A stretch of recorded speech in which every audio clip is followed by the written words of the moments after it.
Inside the highest-security prisons in the United States, there are inmates the system watches every minute of every day. Prisoners whose cases, influence, or escape history force federal authorities to impose the strictest controls ever used in modern corrections. These aren't rumors, myths, or legends. These are the documented profiles of 10 inmates whose names appear in federal reports, national investigations, and some of the most closely monitored files in U.S. prison history. Today, we go inside the places built to contain them and uncover why these prisoners are considered among the most dangerous ever held in America. Before we begin, tap like, leave a comment, and subscribe to the channel. Your support helps us uncover the darkest corners of the prison system. Now let's step inside. Before you ever hear their names, one thing is already certain. The men held inside America's highest security prisons are not chosen at random. Their cases are documented, scrutinized, and managed under some of the strictest security protocols in the world. These are individuals whose actions, influence, or escape history require the federal government to place them under the highest level of custody available in the United States. This documentary examines 10 inmates whose classifications place them among the most dangerous or high-risk ever housed in U.S. custody. Not because of sensationalized stories, but because of verified records, court filings, federal investigations, escape assessments, and facility-level security reviews.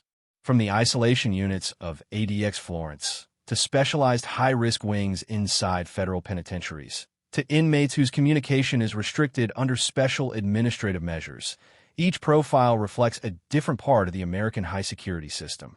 Together, they reveal how the U.S. manages individuals considered too influential, too unpredictable, or too escape-prone to be housed in ordinary prisons. This is not speculation. These classifications come from publicly documented sources: federal court records, congressional reports, DOJ filings, Bureau of Prisons data, verified investigations, and major national reporting. Today, we go inside the system, inmate by inmate, to understand how these designations were made, why they mattered, and what they reveal about the operation of the toughest correctional environments in the United States. The first name on this list is one of the most closely monitored prisoners in modern U.S. history. Joaquín El Chapo Guzmán entered the federal system under a classification rarely assigned, an individual considered both an extreme escape risk and a global-level security concern. His transfer into United States custody marked the end of one of the most widely documented international criminal investigations in recent decades, and the beginning of a confinement strategy designed to prevent even the possibility of contact, influence, or coordinated activity. El Chapo is currently housed inside ADX Florence, often described in official records and national reporting as the most secure federal facility in the country. His placement there is tied directly to his documented history of previous escapes abroad, the operational resources used to capture him, and the international attention his case continues to receive. These factors led federal authorities to apply strict confinement protocols involving limited movement, restricted communication, and continuous monitoring. None of these measures are speculative. They are outlined in court proceedings, sentencing documents, and Bureau of Prisons filings. Inside ADX, El Chapo is overseen under procedures designed for inmates who require near-complete control over their physical environment. Reports from federal sources describe these protocols as a combination of highly structured housing, direct staff supervision, and heavily restricted access to other individuals.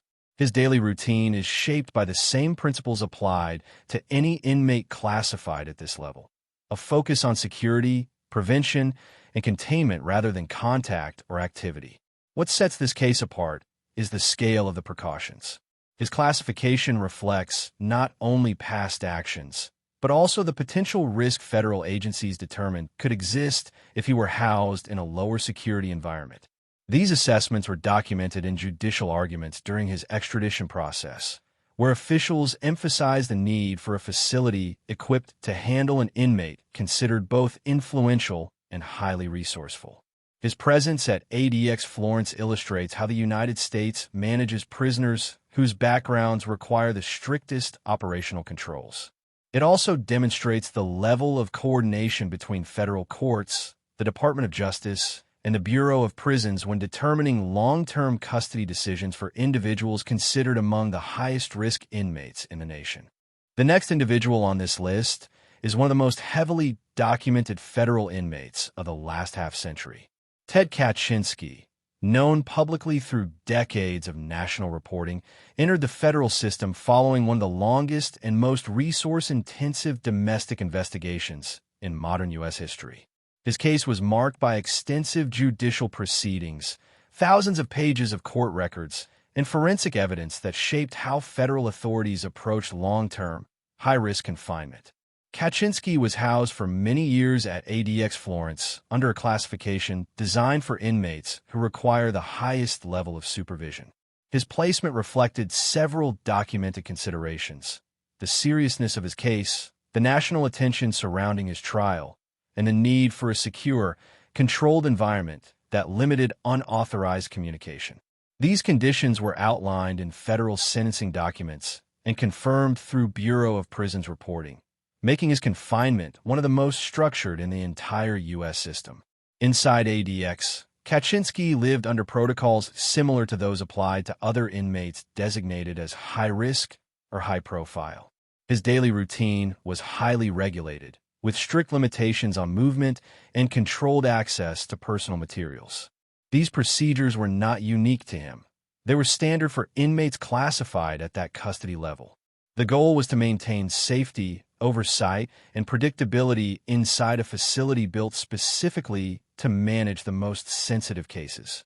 His situation also highlighted broader discussions about isolation, mental health, and long-term confinement inside supermax environments. Over the years, federal reports and expert reviews examined the conditions in which inmates like Kaczynski were held, emphasizing the balance between security requirements and the need for continuous monitoring of physical and psychological health. These evaluations were part of ongoing oversight efforts at ADX, reflecting the federal government's responsibility to manage high-profile prisoners within established legal and constitutional frameworks.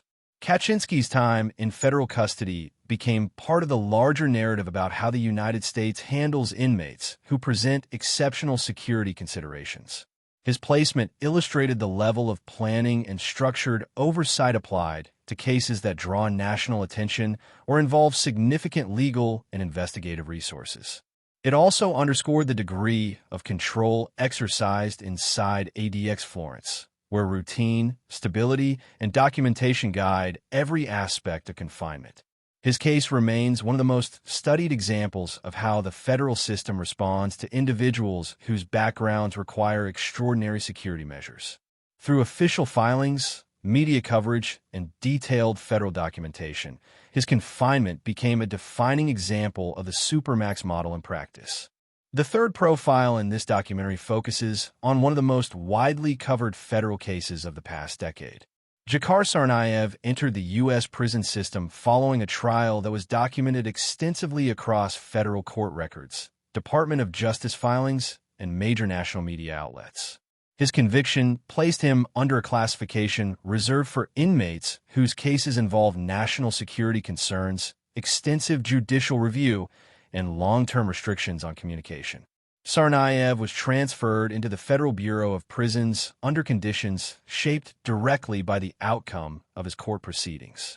These documents outlined strict custody requirements, reflecting not only the seriousness of the case, but also the high level of public and governmental attention attached to it. From the moment he entered federal custody, his housing was determined by risk assessments, security protocols, and procedures designed to manage inmates with extremely limited contact privileges. While specifics of his daily confinement are governed by federal regulations, what is publicly known through court filings and Bureau of Prisons reporting is that his environment is designed for maximum control. Inmates under this classification may experience carefully regulated movement, surveillance-based monitoring, and limitations on communication with the outside world. These measures are not unique to Tsarnaev. They are applied to individuals whose cases fall under similar federal security criteria. His placement also reflects the federal government's structured approach to managing inmates associated with high-profile or nationally sensitive incidents. Oversight for these cases often involves coordination between multiple agencies, including prison administrators, legal authorities, and occasionally additional monitoring required under federal statutes. The purpose of these controls is to maintain both institutional safety and compliance with a legal framework established at sentencing.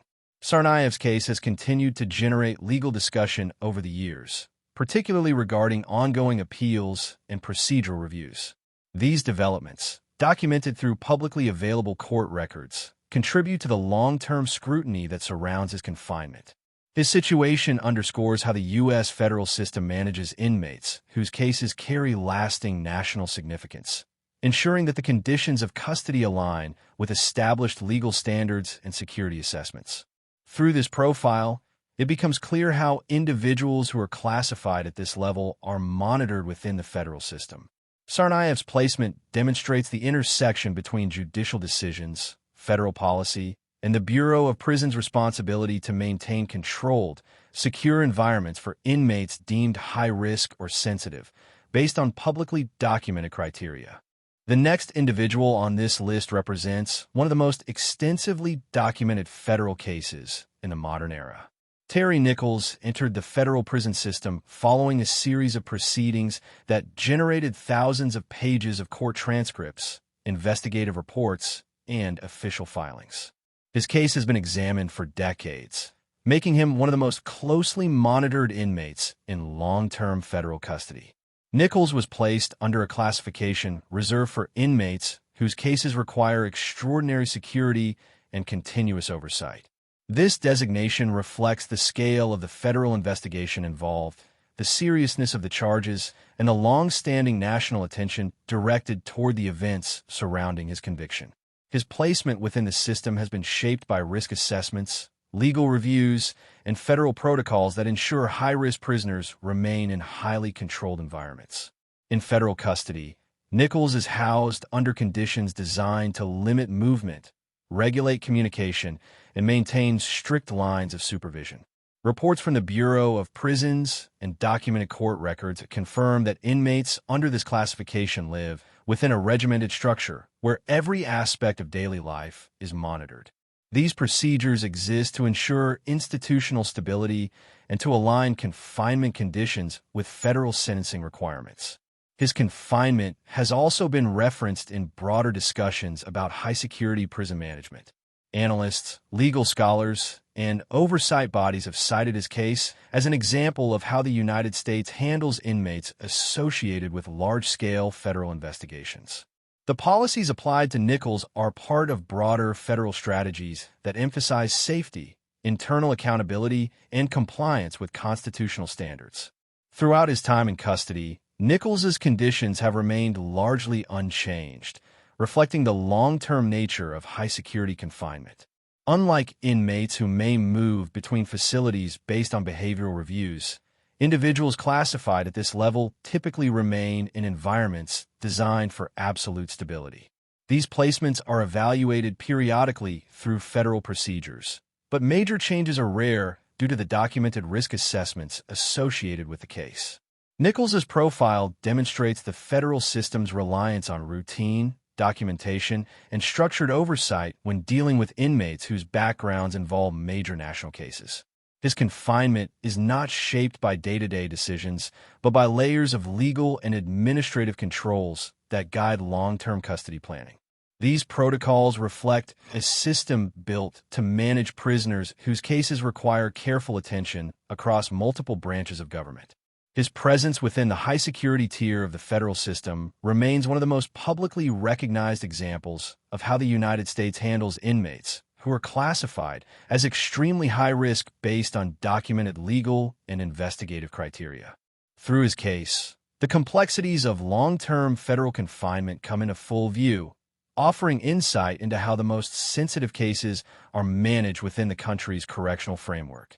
The next individual on this list is someone whose classification is based not on escape attempts or physical incidents inside prison, but on documented influence and organizational reach. Larry Hoover has been referenced for decades in federal court records, Department of Justice filings, and national investigative reporting as an inmate whose communication and leadership capabilities required some of the strictest controls available in the federal system. Hoover's case stands out because federal authorities concluded through years of documentation that he held significant influence over others, both inside and outside the correctional environment. These assessments, detailed in sentencing materials and federal investigations, led to restrictions designed to limit unauthorized communication and prevent coordination beyond his immediate confinement. This type of designation is rare, and it reflects concerns that extend beyond the physical security of a single facility. His placement under special administrative measures, as reported publicly, illustrates the extraordinary steps taken when authorities believe an inmate could direct or influence outside activity. These measures involve limited communication, monitored correspondence, and structured visitation protocols. All of these procedures are part of federal regulations, applied only when officials determine they are necessary for broader security considerations. Hoover's daily confinement reflects the seriousness of these assessments. Inmates under comparable restrictions experience heavily regulated movement, controlled access to information, and consistent oversight. These controls are not imposed lightly. They are justified through repeated federal reviews and extensive documentation presented over many years. His case demonstrates a different aspect of high-risk classification within the U.S. prison system. While some inmates are considered dangerous due to violent history or escape potential, Hoover represents the type of prisoner whose influence, rather than physical capability, forms the basis of high-security management. This form of custody requires constant evaluation, legal oversight, and strict compliance with federal policy. Through Hoover's classification, the system reveals how it handles inmates whose risk is defined by communication, leadership, and documented historical impact, not by force or physical threat. His long-term confinement under such stringent measures remains one of the most cited examples of federal control over individuals deemed capable of coordinating activity beyond the prison walls. The next individual on this list is considered one of the most security-sensitive inmates ever held in the United States federal system. Robert Hanssen entered federal custody following a case that was investigated, documented, and analyzed across multiple branches of government. His history, shaped by years of counterintelligence reporting, congressional findings, and Department of Justice records, placed him in a classification focused on information control rather than physical threat.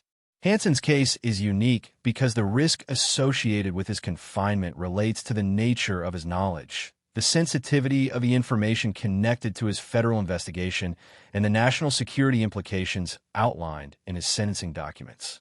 These factors led authorities to emphasize strict separation, controlled contact, and continuous oversight throughout his time in custody. In the federal system, inmates like Hanssen are managed under protocols designed to prevent unauthorized communication and ensure that no sensitive information is shared beyond approved channels. This includes monitored interactions, limited access to external materials, and housing assignments that prioritize confidentiality and control. These measures are standard for individuals whose cases involve classified or strategically sensitive information. Hanssen's daily routine reflected the seriousness of these concerns. His confinement followed the structured pattern seen in the highest tiers of federal security: consistent monitoring, restricted movement, and precise documentation of approved communications. These practices were shaped by sentencing requirements, interagency recommendations, and federal security policy.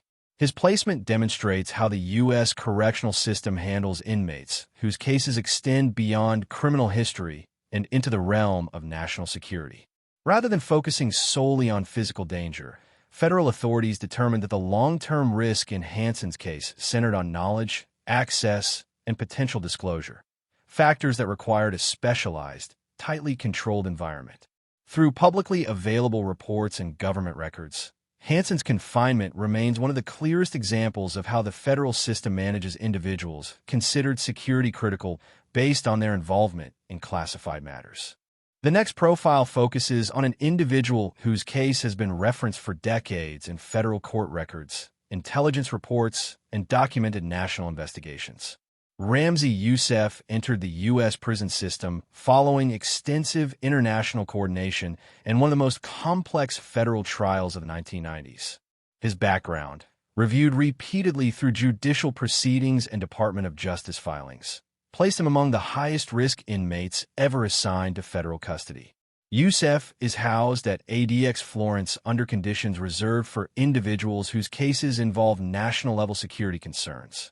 His confinement is shaped by documented assessments related to planning activity, operational capability, and international ties outlined in publicly available court records. These findings led federal authorities to implement strict controls over communication, movement, and access to outside contact, all of which follow established Bureau of Prisons procedures. Inmates classified at this level are managed under protocols designed to prevent unauthorized coordination and ensure complete oversight of all interactions. For Yousef, these procedures include highly restricted housing, structured daily routines, and continuous monitoring. These controls are not unique to him. They're standard for inmates designated under similar federal criteria. His case demonstrates how the United States manages prisoners whose histories involve international investigations and large-scale federal operations. Because of the documented risks associated with his background, Yousef's custody is governed by policies that emphasize predictability, routine, and minimal exposure to other inmates. Federal filings describe these measures as necessary to maintain both institutional safety and compliance with nationwide security standards. Over the years, various oversight bodies and legal experts have referenced Yousef's confinement as an example of how the federal system handles inmates whose classifications are based on intelligence assessments and national-level reviews rather than traditional behavioral factors. His placement reflects a system designed to manage long-term, high-risk custody through structure, regulation, and continuous documentation. Through publicly available records, Yousef remains one of the most widely recognized examples of how federal authorities manage inmates, whose cases require extraordinary levels of control and supervision. The next individual on this list is someone whose case has been examined across federal court records, national security reports, and extensive Department of Justice documentation. Umar Farouk Abdulmutallab entered the U.S. federal system following a case that drew global attention and triggered widespread policy discussions about aviation security and federal threat assessments. His background and the scope of the investigation surrounding him placed him under one of the most restrictive classifications available in the Federal Bureau of Prisons. Abdulmutallab is housed under special administrative measures, a designation applied in cases where federal authorities determine that tightly controlled communication and strict environmental limitations are necessary. These measures are outlined in public federal filings and are intended to limit unauthorized contact, prevent coordination, and ensure that all interactions remain within approved channels. This level of restriction is rare and is used only for inmates whose cases carry significant national security considerations. Inside federal custody, Abdulmutallab follows a routine shaped by these heightened controls. His movement is limited, his communication is monitored, and his access to others is heavily restricted. These procedures are part of the long-standing federal policies applied to inmates whose classifications reflect national-level security risks rather than institutional behavioral history. His confinement has been referenced in discussions about how the United States manages prisoners associated with high-profile international incidents. Legal analysts, government reports, and oversight reviews have pointed to his case as an example of how the Bureau of Prisons coordinates with multiple federal agencies to maintain security while upholding constitutional requirements. Abdulmutallab's placement illustrates a system focused on structure, oversight, and strict adherence to protocol. His case shows how federal authorities handle individuals whose risk assessments involve global considerations, requiring a confinement strategy that prioritizes control, monitoring, and stability over long-term contact or movement. Through publicly available records and documented federal procedures, Abdulmutallab remains one of the clearest examples of how the U.S. prison system manages inmates housed under the highest communication-restricted classifications. The next individual on this list is someone whose designation as high risk comes from one factor above all others: escape history.